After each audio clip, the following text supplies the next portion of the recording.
নমস্কার বন্ধুরা, আমার নতুন ইউটিউব চ্যানেল ডাব্লিউবি অ্যাফেয়ার্স চ্যানেলে তোমাদের সবাইকে স্বাগত জানাই। বন্ধুরা, চ্যানেলে আজকে প্রথম ভিডিও আপলোড করেছি, একটা ইম্পর্টেন্ট জব নোটিফিকেশান দিয়ে শুরু করছি। তোমরা আমার এখানে জব নোটিফিকেশান ছাড়া ওয়েস্ট বেঙ্গলের কারেন্ট অ্যাফেয়ার্সগুলিও পাবে, ন্যাশনাল ইন্টারন্যাশনাল কারেন্ট অ্যাফেয়ার্সগুলি পাবে এবং অন্যান্য ইম্পর্টেন্ট আলাদা আলাদা কম্পিটিটিভ এক্সামের নোটসের উপরও ভিডিও পাবে। ঠিক আছে, নতুন চ্যানেল, কেউ নতুন হয়ে থাকলে আগামী দিনে এক্সাম প্রিপারেশন, জব নোটিফিকেশনের জন্য অবশ্যই চ্যানেলটাকে সাবস্ক্রাইব করে রাখবে। বন্ধুরা, বিএসএনএলে রিক্রুটমেন্ট হচ্ছে জুনিয়র টেলিকম অফিসারের। 26 তারিখ নোটিফিকেশনটা বের হয়েছে মে মাসের। এটা হচ্ছে অ্যাডভার্টাইজমেন্ট নাম্বার, অ্যাপ্লাইয়ের সময় চাইবে নাম্বারটা। ঠিক আছে, তো শুরুতেই ডেট দেওয়া আছে। কি ডেট? 4 জুন থেকে অ্যাপ্লাই শুরু হবে সকাল 10টা, 3 জুলাই 2026 অ্যাপ্লাইয়ের লাস্ট ডেট। যদি কেউ অ্যাপ্লিকেশন করার আবেদনের সময় কারোর কোনো ভুল হয়েছে তাহলে এই ডেটগুলি 4 থেকে 11 তারিখের মধ্যে তোমরা কারেকশন করে নিতে হবে। ঠিক আছে, কারেকশনের উইন্ডো খুলবে। তারপর যে টেন্টেটিভ এক্সামের ডেটটা দেওয়া হয়েছে সেটা হচ্ছে আগস্ট মাসের 26 তারিখ। সরি ফ্রেন্ডস, 2026 সালের আগস্ট মাসের টেন্টেটিভ এক্সাম ডেটটা দেওয়া হয়েছে। টোটাল যেখানে ভ্যাকেন্সি আছে 100টা ভ্যাকেন্সি আছে, 100টা ভ্যাকেন্সি। এখানে হচ্ছে সার্কেল দেওয়া আছে, এখানে হচ্ছে সার্কেলের নাম, যেমন প্রথম সার্কেলটা AN, আন্দামান এবং নিকোবর। ঠিক আছে, তারপর উপরে দেখো এখানে কাস্ট দেওয়া আছে, কাস্ট ওয়াইজ লাইন দেওয়া আছে, কোন কাস্টের কোন লাইন, কোন কাস্টের কোন জোনে ভ্যাকেন্সি আছে। ঠিক আছে, তুমি যদি রিজার্ভ ক্যাটাগরি হয়ে থাকো, কোথাও অ্যাপ্লাই করতে চাও, রিজার্ভ ক্যাটাগরির জন্য পোস্ট না থাকে, যদি আনরিজার্ভ থেকে থাকে তাহলে UR ক্যাটাগরিতে অ্যাপ্লাই করতে পারো, কিন্তু কাস্ট ওয়াইজ রিজার্ভেশন পাবে না। ঠিক আছে, তো এখানে PWD ক্যান্ডিডেটদের জন্য এই লাইনটা। PWD ক্যান্ডিডেটদের শুধু দুটো জায়গায় ভ্যাকেন্সি আছে, একটা হচ্ছে মধ্যপ্রদেশ সার্কেলে আর একটা হচ্ছে উত্তরাখণ্ড সার্কেলে। ঠিক আছে, দুইটা পোস্ট PWD ক্যান্ডিডেটদের জন্য রিজার্ভ আছে। তো আমি ভিডিওটা উপর দিয়ে করছি, তোমরা এখান থেকে দেখে নেবে কোন জোনে কতটা ভ্যাকেন্সি আছে কোন কাস্টের জন্য। এখানে দেখো কলকাতা জোনে কয়টা ভ্যাকেন্সি আছে। এখানে একবার উপর থেকে লাইনটা একবার দেখে নিই। কলকাতা জোনে এখানে SC একটা রিজার্ভ আছে, আর EWS এর জন্য, সরি ফ্রেন্ডস, একটা SC ক্যান্ডিডেটের জন্য রিজার্ভ আছে আর একটা হচ্ছে আনরিজার্ভ। টোটাল দুটো পোস্ট আছে। ঠিক আছে, কলকাতা জোনে। তো আনরিজার্ভ ক্যাটাগরিতে যে কোনো কেউ অ্যাপ্লাই করতে পারবে, আর SC যেটা রিজার্ভ আছে তো সেটাই করতে পারবে। এছাড়া অন্যান্য জোন আছে, এখান থেকে তোমরা দেখে নিতে পারো কোন জোনে কতটা আছে। তুমি চাইলে অন্য জোনেও অ্যাপ্লাই করতে পারবে, শুধু ওয়েস্ট বেঙ্গলের জোনেই অ্যাপ্লাই করতে হবে এরকম নেই। তুমি যে জোনে অ্যাপ্লাই করবে ওই জোনে গিয়ে চাকরিটা করতে হবে। ঠিক আছে, এই হচ্ছে কথা, কোন জোনে কতটা ভ্যাকেন্সি আছে, তুমি যে জোনে অ্যাপ্লাই করতে চাও সেটা তোমার ইচ্ছা। তারপর এখানে যে বেতনক্রমটা তোমাদেরকে দেওয়া হবে সেটা হচ্ছে, এটা হচ্ছে পে স্কেলটা 16,400 থেকে 40,500 টাকা, যে পে স্কেলটা সেটা দেওয়া হবে। এখানে exam pattern, syllabus, cut off, pass mark সব কিছু দেওয়া আছে, যোগ্যতা, এক্সাম সেন্টার সব এই ভিডিওতেই বলে দেবো। ঠিক আছে, তো ভিডিওটা স্কিপ না করে দেখে নেবে পুরোটা। এখন যেটা হচ্ছে ইম্পর্টেন্ট সেটা হচ্ছে date. UR candidate unreserved category, unreserved category যারা হচ্ছে 20 থেকে 30 বছরের মধ্যে তোমাদের বয়স হতে হবে। এখানে সবচেয়ে সুন্দর করে দেওয়া আছে কার কার বয়স কত বছর থেকে কত বছরের মধ্যে হতে হবে। আর কাট অফ যে ডেটটা সেটা হচ্ছে 3 জুলাই 2026। ঠিক আছে, অ্যাপ্লিকেশনের লাস্ট ডেট হিসেবে কাট অফ ডেট। এবার এখান থেকে দেখে নেবে কে কতটুকু এজ রিল্যাক্সেশন পাচ্ছ। ঠিক আছে,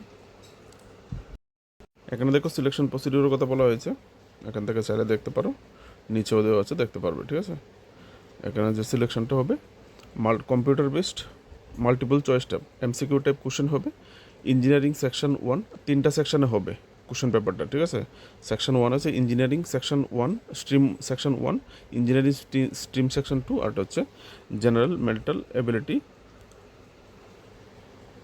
এবিলিটি টেস্ট।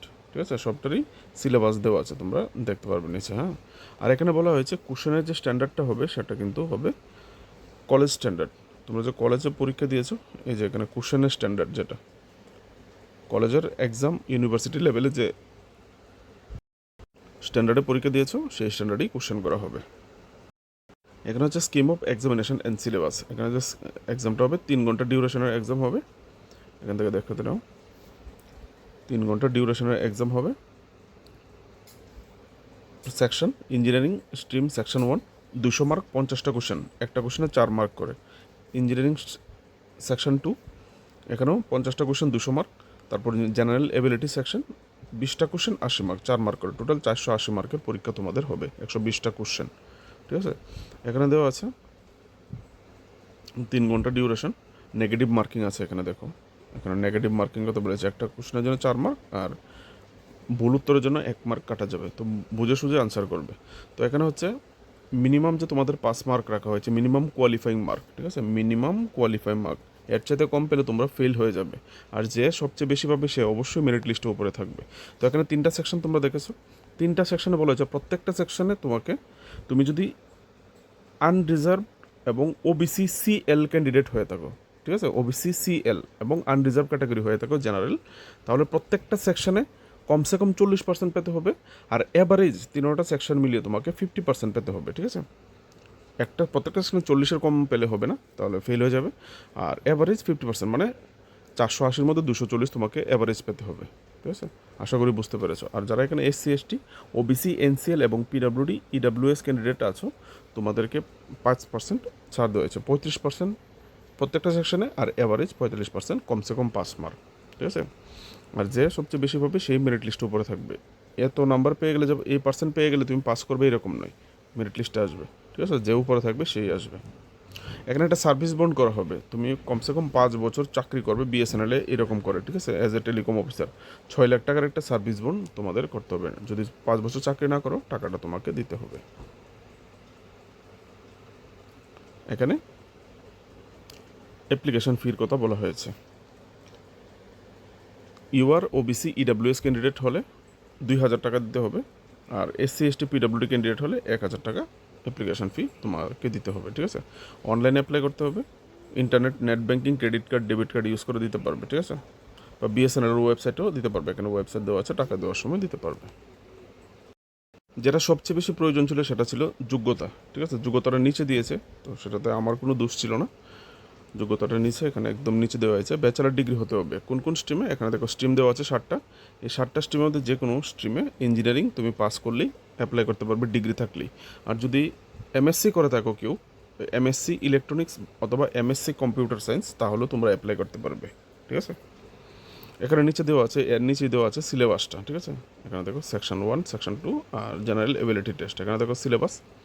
সেকশন 1 হচ্ছে engineering section, engineering stream section 1। ঠিক আছে, সেকশন 1-এ তোমাকে কী কী পড়তে হবে, অফিসিয়াল ওয়েবসাইট করলে তোমরা এমনও দেখতে পাবে। এখান থেকে একবার কেউ স্ক্রিনে দেখতে চাইলে স্টপ করে দেখে নেবে। ঠিক আছে, এটা হচ্ছে সেকশন 1-এর।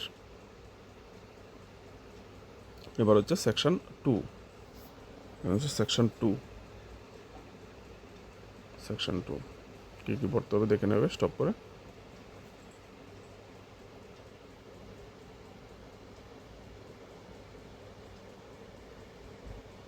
তারপর হচ্ছে section 3 general ability test. General ability test শুধু এই সেকশনেই, এখানে যা যা আছে তাই তোমাদেরকে পড়তে হবে।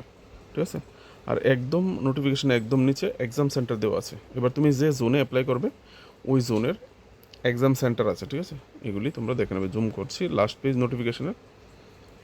আন্দামান নিকোবর অ্যাপ্লাই করতে হলে পোর্ট ব্লেয়ার, বিজয়বাড়া অন্ধ্রপ্রদেশ, গুয়াহাটি। আসাম জোনে করলে, ঠিক আছে, বিহার জোনে পাটনা, তামিলনাড়ু এদিকে চেন্নাই, রায়পুর, এরকম করে দেওয়া আছে, দেখে নেবে। ঠিক আছে, আর কলকাতা জোনে অ্যাপ্লাই করলে তো কলকাতায় এক্সাম সেন্টার হবে। ঠিক আছে, হচ্ছে এক্সাম সেন্টারগুলি। অ্যাপ্লাইয়ের সময় অবশ্যই এক্সাম সেন্টার চুজ করতে হবে, চুজ করে নেবে।